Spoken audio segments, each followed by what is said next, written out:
Baie welkom by die voorlesing van die Afrikaanse Sabbatskoolles vir blindes en swaarsiendes. Hierdie lesse word voorsien deur die Wêreldkonferensie van die Sewende Dag Adventiste Kerk.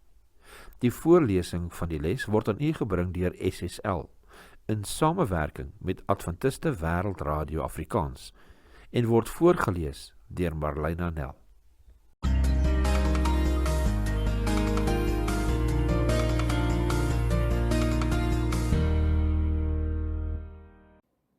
Les 2, 4 tot 10 April. Om God te ken. Kom ons open met gebed. Liewe Vader, ons dank U dat U ons nog 'n les en nog 'n week skenk. Liewe Heer, ons vra dat U teenwoordig mag wees tydens die bestudering hiervan en dat U ons asseblief die wysheid en insig mag gee, dat ons dit mag verstaan. Ons bid dit in Jesus naam alleen. Amen. Sabbatmiddag. Skrifverwysings vir die week se studie. Genesis 3 vers 1 tot 5, Levitikus 20 vers 26, 1 Samuel 2 vers 2, 1 Johannes 4 vers 7 tot 19, Genesis 1 vers 1, Genesis 2 vers 7, Matteus 1 vers 23 en Matteus 28 vers 20. Geheeteks, Johannes 17 vers 3. En dit is die ewige lewe, dat hulle U ken, die enigste ware God en Jesus Christus wat U gestuur het. Johannes 17 vers 3. Om 'n duidelike begrip van God se karakter te hê, is fundamenteel tot die hê van 'n sterk verhouding met Hom. Dit is waarom ons hierdie week noukeurig sal kyk na wat die Bybel sê oor die karakter van God. Met die gedagte van Ellen G. White se A Christ's Object Lessons in bladsy 415 wat sê dat dit die duisternis van 'n verkeerde begrip van God is wat die wêreld omhul. Mense is besig om hulle kennis van sy karakter te verloor. Dit is verkeerd verstaan en verkeerd geïnterpreteer. Op hierdie tyd moet 'n boodskap van God verkondig word, 'n boodskap wat verligting bring in sy invloed en reddend in sy krag. Sy karakter moet bekend gemaak word. In die duisternis van die wêreld moet die lig van sy heerlikheid uitgestraal word, die lig van sy goedheid, genade en waarheid. Die laaste hoop van die genade wat aan die wêreld gegee moet word is 'n openbaring van sy karakter van liefde. Ellen G. White, Christ's Object Lessons, bladsy 415. Dit lyk onmoontlik om God voldoende te beskryf en daarom is die meeste wat ons kan doen om te wys na wat die Bybel oor hom sê. Alhoewel ons nooit, veral nou, alles sal weet wat daar is om te weet oor God se wonderlike karakter nie. Laat ons bid dat, soos ons meer oor hom leer, ons begrip van en liefde vir hom sal verdiep, sodat ons uiteindelik nader aan hom sal wil groei om sy liefde en karakter aan ander te weerspieël. Bestudeer die week se les ter voorbereiding vir Sabbat, 11 April. Sondag, 5 April. 'n duideliker prentjie van God. Die Bybel gee die waarste, duidelikste en mees konsekwente prentjie van God. Die hele Bybel poog om die onsigbare sluier tussen ons sigbare wêreld en die onsigbare weg te trek, om vir ons te wys waar ons vandaan gekom het en waarheen ons op pad is, en uiteindelik om vir ons te wys wie in beheer is en hoe God is. Van Genesis tot Openbaring lees ons van die een ware God, wat homself aan ons bekend maak deur die Bybel en deur Jesus Christus, God wat vlees geword het. Ons kan lees oor God se almag. Job 1 vers 12, daarop sê die Here aan die Satan, kyk, alles wat hy het is in jou hand. Net na homself mag jy jou hand nie uitsteek nie. En die Satan het weggegaan van die aangesig van die Here. Sy alwetendheid, sy alleswetende natuur in Jesaja 46 vers 9 en 10 wat lees: Dink aan die dinge wat tevore was, van ouds af, dat ek God is, en daar is geen ander nie, ek is God, en daar is niemand soos ek nie, wat van die begin af verkondig, die einde, en van my voortyd af, wat nog nie gebeur het nie, wat sê, my raad sal bestaan, en al wat my behaag, sal ek doen. Sy geregtigheid in Jesaja 30 vers 18 wat lees: En daarom sal die Here met ongeduld daarop wag om julle genadig te wees, en daarom sal hy hom verhef om hom oor julle te ontferm, want die Here is 'n God van gerig, welgeluksalig almal wat op hom wag. Sy barmhartigheid in Deuteronomium 7 vers 9 wat lees: Jy moet dan weet dat die Here jou God, God is, die getroue God wat die verbond en die goedertierendheid hou vir die wat hom liefhet en sy gebooie onderhou in duisende geslagte. Sy liefdevolle goedheid en geduld met ons in Romeine 2 vers 4 wat lees: Of verag jy die rykdom van sy goedertierendheid en verdraagsaamheid en lankmoedigheid, omdat jy nie besef dat die goedertierendheid van God jou tot bekering wil lei nie? Sy wysheid, 1 Korintiërs 2 vers 7 wat lees: Maar ons spreek die wysheid van God, wat bestaan in verborgenheid, wat bedek was en wat God van ewigheid af voorbeskik het tot ons heerlikheid. Van sy genade lees ons in 2 Korintiërs 12 vers 9 wat lees: En hy het vir my gesê: My genade is vir jou genoeg, want my krag word in swakheid volbring. Baie liewer sal ek dus in my swakhede roem, sodat die krag van Christus in my kan woon. Van sy vergifnis lees ons in Matteus 6 vers 14 wat lees: Want as julle die mense hulle oortredinge vergewe, sal die hemelse Vader julle ook vergewe. Van sy wil vir ons lewens lees ons in Jeremia 29 vers 11 wat lees: Want ek weet watter gedagtes ek aangaande julle koester, spreek die Here. Gedagtes van vrede en nie van onheil nie, om julle 'n hoopvolle toekoms te gee. Ons lees van sy krag om die dood te oorwin in Johannes 11 vers 25 wat lees: En Jesus sê vir haar: Ek is die opstanding en die lewe. Wie in my glo, sal lewe, al het hy ook gesterwe. Van sy koningskap lees ons in Psalm 47 vers 8. Want God is koning van die hele aarde, psalm sing met 'n onderwysing. Van sy ewige natuur lees ons in Deuteronomium 33 vers 27 wat lees: Die ewige God is 'n woning en onder ewige arms, en hy het die vyand voor jou uit verdrywe en gesê: Verdelg.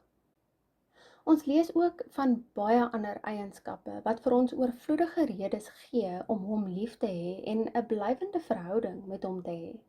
Hoe meer ons van God weet en hoe hy is, hoe meer sal ons hom lief hê en 'n noue en blywende verhouding met hom begeer. Dit was Lucifer wat eerste God se karakter betwyfel het. Sy twyfel oor wie God is, het uiteindelik gelei tot die grootste stryd in die geskiedenis van ons heelal. Sedert daardie tyd lees ons in Ellen G. White, Testimonies for the Church, deel 5, bladsy 740, die volgende: Satan se voortdurende studie om die gedagtes van die mens besig te hou en daardie dinge wat hulle sal verhinder om die kennis van God te verkry. Ellen G. White, Testimonies for the Church, deel 5, bladsy 740. Satan gee nie om watter soort prentjie ons van God het nie. Pantheïsme, polytheïsme, deïsme ensovoorts, solank dit nie 'n akkurate een is nie.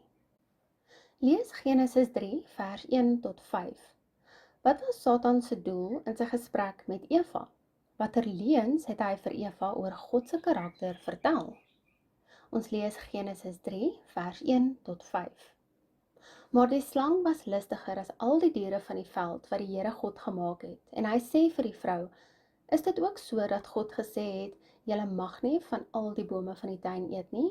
En die vrou antwoord die slang: Van die vrugte van die bome in die tuin mag ons eet, maar van die vrugte van die boom wat in die middel van die tuin is, het God gesê: Julle mag daarvan nie eet nie en dit nie aanroer nie, anders sal julle sterwe. Toe sê die slang vir die vrou: Julle sal gewis nie sterwe nie, maar God weet dat as julle daarvan eet, julle oë sal oopgaan, sodat julle soos God sal wees deur goed en kwaad te ken. Genesis 3 vers 1 tot 5. Uiteindelik was Satan se boodskap aan Eva dit: God hou geheime van jou af. God wil nie hê wat die beste vir jou is nie. Jy kan hom nie vertrou nie. Ellen White brei hierop uit wanneer sy sê in Patriarge en Profete bladsy 338: Van die begin van die groot stryd af, was dit Satan se doel om God se karakter verkeerd voor te stel en opstand teen sy wet aan te hits. Patriarge en Profete, bladsy 338. Hoe word God se karakter in ons wêreld verkeerd voorgestel? Nog belangriker, hoe mag jy soms sy karakter verkeerd voorstel aan ander? Indien wel, wat kan jy doen om te verander met die hulp van die Heilige Gees? Hoe kan jy God se liefde aan die mense rondom jou wys? Maandag 6 April. God is heilig. Heiligheid is nie 'n woord wat die meeste mense baie dikwels in hulle alledaagse taal gebruik nie. Miskien omdat daar so min heilige dinge rondom ons en by ons is. Die Sabbat is 'n heilige dag in tyd en God is natuurlik heilig. Afgesien van God, ontbreek heiligheid in ons alledaagse lewens. As jy 'n studie doen oor die eienskappe wat die meeste met God se karakter geassosieer word, sal jy ontdek dat heiligheid in die middelpunt is van wie God is. Maar wat beteken dit? Hoe beskryf die volgende verse God? Ons lees Levitikus 20 vers 26. En julle moet vir my heilig wees, want ek, die Here, is heilig, en ek het julle van die volke afgesonder om myne te wees. Vir die volgende vers lees ons 1 Samuel 2 vers 2. Niemand is heilig soos die Here nie, ja, daar is niemand buiten u, en daar is geen rots soos onse God nie. Vir die volgende vers lees ons Jesaja 57 vers 15. Want so sê die hoë en verhewene wat in die ewigheid woon, heilig is sy naam. Ek woon in die hoogte en in die heilige plek en by die verbryselde en nederige van gees om te laat herlewe die gees van die nederiges en te laat herlewe die hart van die verbrysseldes. Vir die volgende vers lees ons Esegiel 38 vers 23. So sal ek my dan as groot en as heilig laat ken en myself bekend maak voor die oë van baie nasies, en hulle sal weet dat ek die Here is. Esegiel 38 vers 23. Wanneer die Bybel God beskryf as die toonbeeld van heiligheid, beteken dit dat hy volkome vry is van en volkome afgeskei is van boosheid en sonde. God is 100% goed, van begin tot einde. In hierdie sin is God se heiligheid sentraal tot al sy ander eienskappe. Byvoorbeeld, God se liefde is 'n suiwer, heilige liefde, 'n liefde wat heeltemal vry is van alle selfsug en egosentriese motiewe. Sy alwetendheid en alleswetendheid is heilige alwetendheid, wat beteken dat dit vry is van bose bedoelings. Sou ons 'n alwetende God vertrou as hy nie heilig was nie? Natuurlik nie. Ons sou bang wees vir hom en met goeie rede. God se almag, om almagtig te wees, is heilige almag. Stel jou 'n God voor wat almagtig is, maar nie heilig nie. Hy sou 'n magtige, bose tiran kon wees. Slegs God se heiligheid laat ons toe en stel ons in staat om hom werklik lief te hê, omdat hy goed is van begin tot einde. Dit is waarom heiligheid moontlik die belangrikste eienskap is om oor God se karakter te verstaan. Tog is dit miskien ook een van die mees verkeerd verstaanbare. Dink aan Bybelfigure soos Moses, Jesaja, Esegiel, Daniël en Johannes wat in God se teenwoordigheid gekom het. Wat was hulle eerste reaksie? Hulle het hul skoene uitgetrek, hul gesigte bedek of neergeval asof hulle dood is. As menslike wesens is ons sondig en so onheilig dat ons nie kan verdra om in God se teenwoordigheid te staan nie. Enige mens wat na God se gesig kyk, sal nie leef nie. Net so, wanneer Ellen G. White in die visioen ingegaan het, het sy dikwels uitgeroep, heerlikheid, heerlikheid, heerlikheid. Omdat dit die een woord was wat blykbaar die beste vasgevang het in wat sy gesien het. En natuurlik die 4 lewende wesens in Openbaring 4 vers 8 rus nie dag of nag sonder om te sê, heilig, heilig, heilig, Here God die Almagtige, wat was en wat is en wat kom. Openbaring 4 vers 8. Waarlik, God is suiwer heiligheid. En wanneer ons na hom kom, moet ons hom as sodanig sien. Hoe inspireer die kennis hiervan jou? Op watter maniere daag dit jou uit met betrekking tot jou eie karakter? Dinsdag 7 April. God is liefde. Liefde is waarskynlik die mees algemene woord wat deur Christene gebruik word om God se karakter te beskryf. Dit kan wees as gevolg van die identiteitsverklaring oor God in 1 Johannes 4 vers 8 wat sê, God is liefde. Johannes sê nie God is liefdevol nie, maar eerder God is liefde. Liefde is sy karakter, die wese van wie hy is. Vir baie mense kom hulle prentjie van God voort uit hulle menslike definisie van liefde, wat altyd verdraaid en onvolmaak is. In plaas daarvan behoort ons eie definisie van liefde gevorm te word deur wie God is en wat hy oor homself openbaar in sy geïnspireerde woord. Wat verduidelik 1 Johannes 4 vers 7 tot 19 vir ons oor liefde? Ons lees 1 Johannes 4 vers 7 tot 19. Geliefdes, laat ons mekaar lief hê, want die liefde is uit God en elkeen wat lief het, is uit God gebore en ken God. Hy wat nie lief het nie, het God nie geken nie, want God is liefde. Hierin is die liefde van God tot ons geopenbaar, dat God sy eniggebore seun in die wêreld gestuur het, sodat ons deur hom kan lewe. Hierin is die liefde. Nie dat ons God lief gehad het nie, maar dat hy ons lief gehad het en sy seun gestuur het as 'n versoening vir ons sondes. Geliefdes, as God ons so lief gehad het, behoort ons ook mekaar lief te hê. Niemand het God ooit aanskou nie. As ons mekaar lief het, bly God in ons en het sy liefde in ons volmaak geword. Hieraan weet ons dat ons in hom bly en hy in ons, dat hy ons van sy gees gegee het. En ons het aanskou en ons getuig dat die Vader die Seun as verlosser van die wêreld gestuur het. Elkeen wat bely dat Jesus die Seun van God is, God bly in hom en hy in God. En ons het die liefde wat God tot ons het leer ken en geglo. God is liefde. En hy wat in die liefde bly, bly in God en God in hom. Hierin het die liefde by ons volmaak geword, dat ons vrymoedigheid kan hê in die oordeelsdag, want soos hy is ons ook in hierdie wêreld. Daar is geen vrees in die liefde nie, maar die volmaakte liefde dryf die vrees buite, want die vrees sluit straf in. En hy wat vrees, het nie volmaak geword in die liefde nie.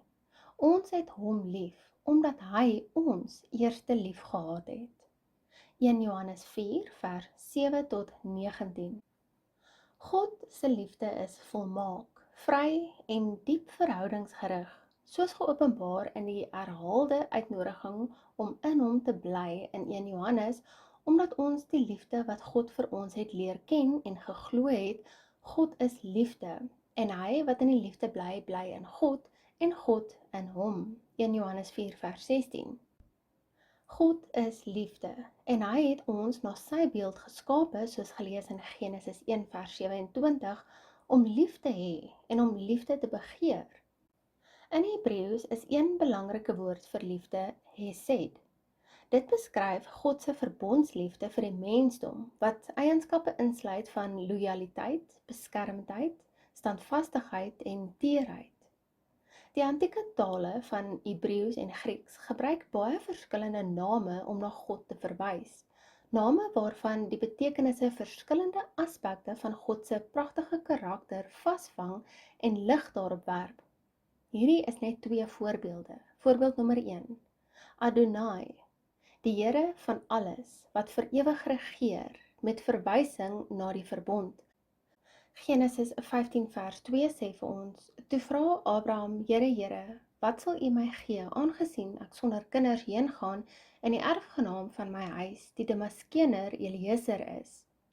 Rigters 6 vers 15 sê vir ons, maar hy vra hom, ag Here, waarmee sou ek Israel verlos? Kyk, my geslag is die swakste in Manasse en ek self die geringste in my familie. Maleagi 1 vers 6 sê vir ons, 'n seun eer die vader en 'n knegt sy heer, en as ek dan 'n vader is, waar is my eer? En as ek 'n Heer is, waar is die vrees vir my? Sê die Here van die leerskare aan julle, o priesters, wat my naam verag, maar julle sê, waardeur het ons u naam verag? Psalm 97 vers 5 lees: Berge smelt weg soos was voor die aangesig van die Here, voor die aangesig van die Here van die hele aarde. Die tweede voorbeeld is Yahweh Jireh, die Here sal voorsien. Genesis 22 vers 13 en 14 lees: En toe Abraham sy oë opslaan, sien hy met eens 'n ram wat agter die bos met sy horings vasgeraak het, en Abraham het gegaan en die ram geneem en dit as brandoffer in die plek van sy seun geoffer. En Abraham het die plek genoem, die Here sal voorsien, sodat vandag nog gesê word, op die berg van die Here sal dit voorsien word. Genesis 22 vers 13 en 14. Uiteindelik word die grootste uitdrukking van God se liefde geopenbaar deur die gawe van sy seun aan hierdie aarde wat vir sondaars gesterf het. Johannes 3 vers 16 sê, want so lief het God die wêreld gehad, dat hy sy eniggebore seun gegee het, sodat elkeen wat in hom glo, nie verlore mag gaan nie, maar die ewige lewe kan hê. Romeine 5 vers 8 sê vir ons, maar God bewys sy liefde tot ons daarin dat Christus vir ons gesterf het, toe ons nog sondaars was. Romeine 5 vers 8. God kon dit van die mensdom weerhou het, tog?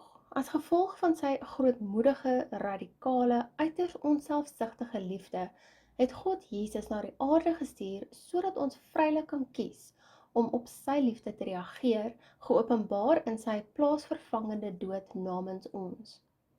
Jesus het nie net die skeiding oorbrug wat sonde tussen ons en God gebring het nie. Hy het geleef om vir ons God se volmaakte karakter van liefde te wys en om alle mense na hom toe te trek. Jesaja 59 vers 1 en 2 lees: Kyk, die hand van die Here is nie te kort om te help nie, en sy oor is nie te swaar om te hoor nie, maar julle ongeregtighede het 'n skeidsmuur geword tussen julle en julle God, en julle sondes het sy aangesig vir julle verberg, sodat hy nie hoor nie. Johannes 14 vers 9 lees: Jesus sê vir hom, ek is so lankal by julle, en het jy my nie geken nie, Filippus?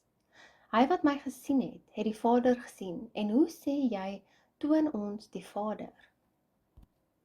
Hebreërs 1 vers 3 lees: Hy, wat die afskynsel is van sy heerlikheid en die afdruksel van sy wese en alle dinge dra deur die woord van sy krag, nadat hy deur homself die reiniging van ons sondes bewerk het, het gaan sit aan die regterhand van die majesteit in die hoogte. Johannes 12 vers 32 lees: En ek, as ek van die aarde verhoog word, sal almal na my toe trek. Baie van God se name bevat sy heiligheid en liefde in hulle kern. Lees 1 Korintiërs 13 vers 4 tot 8 en vervang in elke geval die woord liefde met God. Hoe brei dit jou begrip van God se karakter uit? As jy jou naam sou plaas waar daar liefde staan, hoe goed sou dit by jou pas? Ons lees 1 Korintiërs 13 vers 4 tot 8 en gaan die woord liefde vervang met die woord God. God is lankmoedig en vriendelik. God is nie jaloers nie. God praat nie groot nie, is nie opgeblaas nie, handel nie onwelvoeglik nie, soek nie sy eie belang nie, word nie verbitterd nie, reken die kwaad nie toe nie, is nie bly oor die ongeregtigheid nie, maar is bly saam met die waarheid. God bedek alles, glo alles, hoop alles, verdra alles. God vergaan nimmer meer, maar profeseë, hulle sal tot niet gaan, of tale, hulle sal ophou, of kennis, dit sal tot niet gaan. 1 Korintiërs 13 vers 4 tot 8, waar die woord liefde met God vervang was. Woensdag 8 April. God in die skepping. Jy ken waarskynlik uit die kop die eerste woorde in die Bybel. In die begin het God. In Hebreëus is die woord vir God hier Elohim. Alhoewel hierdie woord gebruik kan word wanneer daar oor valse gode gepraat word, beskryf dit wanneer dit na die een ware God verwys, 'n almagtige, alkragtige skepper in verband met die geheel van die skepping. Die transcendende God wat bo ons begrip is, maar in beheer van alles. Hy is so magtig dat wanneer hy praat, iets geskep word net deur sy stem. Maar in die volgende hoofstuk, Genesis 2, verskyn daar 'n ander naam van God, Yahweh. Hierdie naam verbind met Elohim, Yahweh Elohim. Dieselfde alkragtige, almagtige God, maar die naam Yahweh is die meer persoonlike naam van die een ware God, dikwels gebruik om te beklemtoon dat God die verbondsgod is in 'n liefdevolle verhouding met sy geskape mens. Vergelyk die beskrywings van God in Genesis 1 vers 1 en Genesis 2 vers 7. Wat merk jy op? Genesis 1 vers 1 lees: In die begin het God die hemel en die aarde geskape. Genesis 2 vers 7 lees: En die Here God het die mens geformeer uit die stof van die aarde en in sy neus die asem van die lewe geblaas. So het die mens dan 'n lewende siel geword. In Genesis 2 vers 7 kan ons voorstel hoe God neerkniel om die eerste mens uit die grond met sy eie hande te vorm. Dit is 'n God wat naby kom, so naby dat hy die asem van die lewe in Adam se neusgate blaas. Hierdie naam, Yahweh, bied 'n meer intieme prentjie van God. Maar Moses gebruik albei name in die eerste 2 hoofstukke van die Bybel om hierdie 2 eienskappe van God aan ons te beskryf. Hoe verstommend! Ons sien hier God se verhewendheid bo ons as Elohim en sy aanwesigheid, sy nabyheid aan ons as Yahweh. Hoe goed is dit vir ons om aan albei hierdie aspekte van God se karakter te dink? Sy algehele beheer oor alles en sy nabyheid aan ons. Soos Paulus vir die Atheners op die Areopagus gesê het in Handelinge 17 vers 27 en 28, hy is nie ver van elkeen van ons nie, want in hom lewe ons en beweeg ons en is ons. Dis belangrik dat ons voortgaan om 'n duidelike, gebalanseerde prentjie van God te soek, gebaseer op wat die Bybel vir ons oor God se karakter sê, sodat ons in 'n verhouding met hom kan groei. Dit is waarom dit belangrik is om alle dele van die Bybel te lees, eerder as om net op een gedeelte te fokus. Waarlik, hoe meer ons oor die karakter van God leer, hoe meer sal ons leer om hom lief te hê. Lees hoe sommige van God se eienskappe beskryf word in Job 36 vers 24 tot 33 en Job 37. Lees dan God se verklaring van sy almag in Job 38 en 39. Wat openbaar hierdie gedeeltes vir ons oor God? U kan gerus op u eie tyd Job 37, 38 en 39 gaan lees. Ons lees en sluit af met Job 36 vers 24 tot 33. Dink daaraan dat u sy werk moet verheerlik waar die mense van sing. Al die mense sien dit met welgevalle aan. Die sterweling aanskou dit van ver. Kyk, God is groot en onbegryplik vir ons. Die getal van sy jare is onnaspeurlik. Want hy trek waterdruppels af. Hulle sif neer by sy mistige weer as reën, maar die wolke laat neerstroom, laat afdrup op baie mense. Ja, kan iemand die uitspreiding van die wolke verstaan? Die gekraak van sy hit? Kyk, hy sprei sy lig oor hom uit, en die dieptes van die see oordek hy. Want daarmee oordeel hy die wolke, gee hy voedsel in oorvloed. Altwee sy hande oordek hy met weerlig en gee daaraan bevel teen die aanvaller. Sy donderstem kondig hom aan, die vee selfs dat hy optrek. Job 36 vers 24 tot 33. Donderdag 9 April. Emmanuel, God met ons. As jy sou wou 'n beskrywing uit die Bybel oor God se karakter met 'n nie-Christen deel, waarheen sou jy gaan? Die beste antwoord sou natuurlik Jesus wees. Die Bybel sê dat Jesus nie net God weerspieël nie, maar God openbaar. Daar is baie Bybelgedeeltes wat dit verduidelik, maar die een wat dit die eenvoudigste doen is Johannes 14 vers 9. Hier sê Jesus, hy wat my gesien het, het die Vader gesien. Om meer te weet oor hoe God die Vader is, moet ons na Jesus kyk. Sy woorde, sy dade, sy wyse van optrede en sy groot liefde teenoor die mensdom soos geopenbaar in sy dood en opstanding. Die liefde en sorg van die Vader word die duidelikste uitgedruk deur sy seun Jesus. Die skoonheid van die Bybel is dat God vir ons 4 ryk perspektiewe gegee het op die lewe van Jesus, sodat ons 'n voller prentjie kan hê van wie hy is. In Matteus, geskryf deur 'n Jood vir Jode, sien ons Jesus as die lank verwagte Messias wat vervul het wat beloof was. In Markus sien ons Jesus wat 'n aktiewe lewe van diens en opoffering leef. Hy het altyd aan ander gedink en was altyd gehoorsaam aan die wil van sy Vader. In Lukas kan ons lees oor hoe Jesus gevoel het met sy menslikheid en medelee, en ons kan hierdie verslag lees om seker te wees dat wat ons lees waar is. Lukas 1 vers 3 en 4 sê vir ons, het ek ook dit goed gedink, hooggeagte Theophilus, nadat ek van vooraf alles noukeurig ondersoek het, om dit in volgorde aan u te skrywe, sodat u met volle sekerheid kan weet die dinge waaromtrent u onderrig is. Lukas 1 vers 3 en 4. In Johannes sien ons die vleesgeworde seun van God en word ons uitgenooi om te glo dat Jesus is wie hy sê hy is, sodat ons geestelike lewens vernuwe kan word. Die volgende aanhaling lees ons uit Ellen G. White, manuskrip 105 in 1900. Alhoewel al 4 evangelies dieselfde terrein verken, verteenwoordig hulle nie dinge in presies dieselfde styl nie. Elke skrywer het sy eie ervaring en hierdie verskeidenheid verbreed en verdiep die kennis wat na vore gebring word om aan die behoeftes van verskillende denkwyses te voldoen.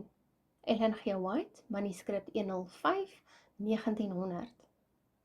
Watter evangelie het jy die mees onlangs gelees? In Matteus 1 vers 23 word 'n spesifieke naam aan Jesus gegee. Waarom is dit so betekenisvol in die verstaan van God se karakter? Lees Matteus 28 vers 20 met fokus op die laaste deel van die vers. Vergelyk hierdie 2 verse en wat merk jy dan op? Matteus 1 vers 23 lees, kyk, die maagd sal swanger word en 'n seun baar, en hulle sal hom Emmanuel noem. Dit is, as dit vertaal word, God met ons. Matteus 28 vers 20 lees, en kyk, ek is met julle al die dae tot aan die volëinding van die wêreld. Amen. In Kolossense 1 vers 9 bid Paulus dat julle vervul mag word met die kennis van sy wil. Paulus beskryf die ken van God se wil as wysheid en geestelike insig. Wysheid kom eerstens deur God volkome te vertrou, bereid te wees om sy wil te doen en nie op ons eie verstand te steun nie. Johannes 7 vers 17 sê vir ons, as iemand gewillig is om sy wil te doen, sal hy aangaande die leer weet of dit uit God is en of ek uit myself spreek. Spreuke 3 vers 5 sê ook vir ons, vertrou op die Here met jou hele hart en steun nie op jou eie insig nie. Maar die vraag ontstaan dikwels, wat is God se wil vir my in hierdie situasie? Daar is 4 hoofbronne waaruit ons God se wil kan leer soos ons dit bidend soek. Ons het slegs die oppervlak van hierdie groot onderwerp, die karakter van God, aangeraak. God is groter en meer ongelooflik as wat ons kan begryp, en ons sal vir ewig oor hom kan leer in die ewigheid. God verdien ons lof vir wie hy is en wat hy gedoen het en besig is om te doen in ons lewens. Neem nou 'n bietjie tyd om 'n gebed van lof aan God op te offer vir wie hy is. Wees spesifiek oor wat die Bybel vir jou oor God sê. 'n Voorbeeld hiervan kan wees, dankie God dat U liefde is. soos U vir my sê in 1 Johannes 4 vers 8. Vrydag 10 April vir verdere studie. God roep sy mense om sy karakter te verteenwoordig, maar om dit te doen, moet ons hom self ken.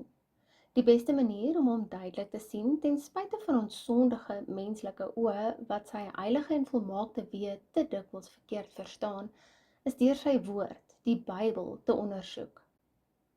Die volgende aanhaling gaan ons lees uit Ellen G. White, Testimonies for the Church, deel 5, bladsy 740, vertaal van Engels na Afrikaans deur ChatGPT. Al die vaderlike liefde wat van geslag tot geslag deur die kanaal van menslike harte gekom het, al die fonteine van teerheid wat in die siele van mense oopgegaan het, is maar soos 'n klein stroompie tot die grenslose oseaan wanneer dit vergelyk word met die oneindige, onuitputlike liefde van God. Tong kan dit nie uitspreek nie, pen kan dit nie beskryf nie. Jy kan daaroor nadink elke dag van jou lewe. Jy kan die skrifte ywerig deursoek om dit te verstaan. Jy kan elke krag en vermoë wat God aan jou gegee het aanwend in die poging om die liefde en medelee van die Hemelse Vader te begryp, en tog is daar 'n oneindigheid daarbuite. Jy kan daardie liefde vir eeue bestudeer, tog sal jy nooit ten volle die lengte en breedte en diepte en hoogte van die liefde van God in die gee van sy seun om vir die wêreld te sterf verstaan nie. Die ewigheid self kan dit nooit ten volle openbaar nie. Tog soos ons die Bybel bestudeer en nadink oor die liefde van Christus en die verlossingsplan, sal hierdie groot temas meer en meer vir ons begrip oopgaan. Ellen G. White, Testimonies for the Church, deel 5, bladsy 740, vertaal van Engels na Afrikaans deur ChatGPT. Vrae vir bespreking. Vraag nommer 1. Soos jy die eienskappe van God oorweeg wat jy hierdie week bestudeer het, watter een het die meeste jou begrip van God beïnvloed? Vraag nommer 2. Watter ander eienskappe van God kan jy bestudeer om jou verhouding met hom te verdiep en te versterk? Vraag nommer 3. Lees of luister saam met 'n familielid of vriend na Skrede na Christus hoofstuk 1 en bespreek dit saam. Watter nuwe insigte oor God se karakter en Jesus het hierdie hoofstuk jou laat oorweeg? Vraag nommer 4. Baie mense het 'n verdraaide prentjie van God, wat Jesus gekom het om reg te stel. Wat kan jy doen om 'n duidelike, akkurate prentjie van God se karakter te deel met die in jou invloedssfeer? Vraag nommer 5.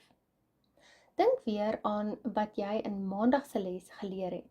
Alhoewel ons duidelik sondig en nie heilig is nie, maak die Bybel ook duidelike stellings oor God se mense wat heilige lewens leef.